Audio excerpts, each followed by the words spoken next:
doesn't sit right. You feel it too, don't you? That's how this started for me.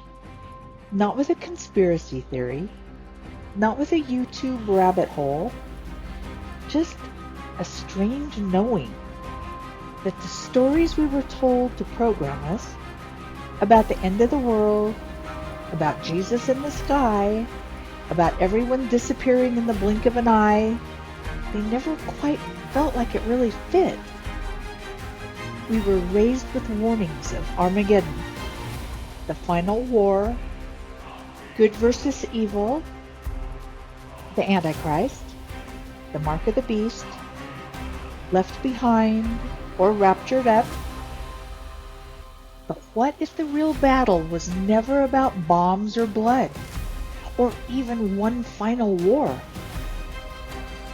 What if the real battlefield was inside us?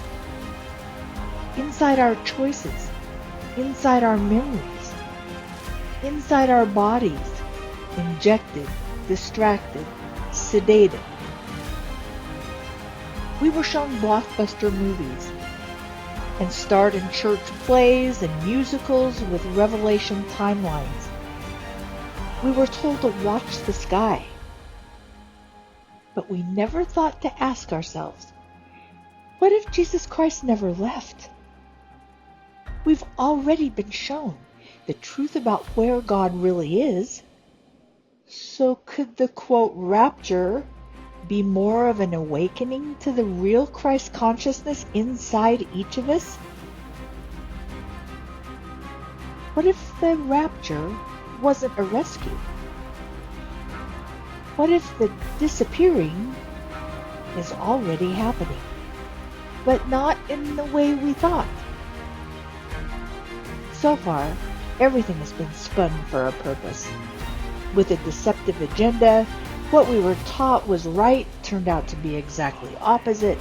Everything, it seems, has been upside down. And here's the biggest question. If we've already been in the Battle of Armageddon, when did it start?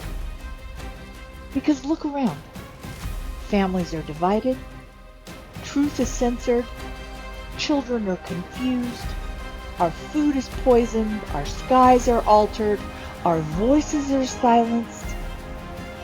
Is this war future prophecy? Or is it current reality? I'm not here to argue, and I'm not here to preach or convince. I'm here to ask what your soul already knows, and to share what's been burning inside me for years, because we were programmed to believe a storyline that kept us waiting to be rescued, instead of standing in the authority and sovereignty of our truth. What if the second coming was never a person? What if the second coming is you? Is us realizing who we really are, but programmed to not see it? All of us waking up at the exact same time, in every country, every city, every heart? Maybe that's why the chaos has reached fever pitch. Because when the true light remembers itself, the darkness panics. So I'll ask again. What if the Battle of Armageddon already began? So what if the real question is, where do you stand? Not politically, not religiously, but spiritually. Where is your compass pointing right now? What's pulling you toward peace? And what's dragging you back into fear? Because the next recording, I'm calling it part 2, Who's Pulling the Strings? We'll talk about the puppet masters, the great deception, and who's really behind the scenes, both physical and not. But for now, I'll leave you with this. if we've already been deceived by a lie, then the greatest victory is when we all finally see it.